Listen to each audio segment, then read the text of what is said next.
Madalas kapag may problema yung mga kaibigan natin, tayo ang nagbibigay ng advice sa kanila.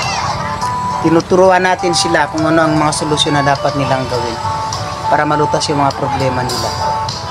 Madalas, nagbibigay tayo ng advice sa mga kapatid natin, sa mga ibang tao. Madalas natin silang pinagsasabihan na huwag mong gawin yan, huwag mong gawin ito. Ito ang dapat mong gawin. Lalo't higit para sa kinabukasan ng mga kaibigan natin. Lagi natin sinasabi, mag-ipon ka, magsikap at magtiyaga ka para makaipon ka para sa kinabukasan. Yan ang madalas natin binabanggit sa mga kaibigan natin. Kapag may mga struggle sila sa buhay, nandiyan tayo, ina-advise natin sila kung ano ang maganda nilang gawin para makamove on sila sa mga kinakaharap nilang problema.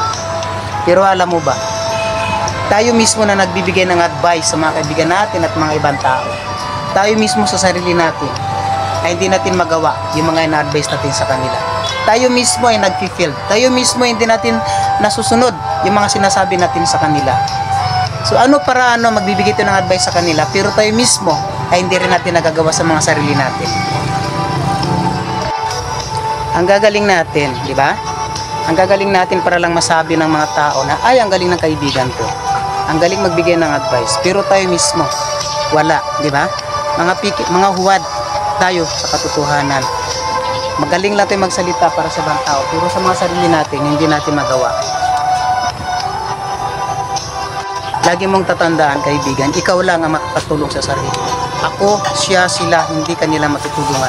Ikaw mismo sa sarili mo, ikaw lang ang makakatulong sa sarili mo. Ikaw lang ang pwedeng magbago ng buhay mo at walang iba kundi sino. Siyempre, kaibigan, sasamahan mo na panalangin dahil ang Diyos nandyan lang yan para at hindi kanya pababayaan. Kaya huwag kang maniniwala doon sa mga kaibigan mo na nagsasabi sa'yo ng ganito, ganyan. Ikaw lang ang nakakaalam kung ano ang tamang gawin at ano ang dapat mong gawin para sa sarili mo.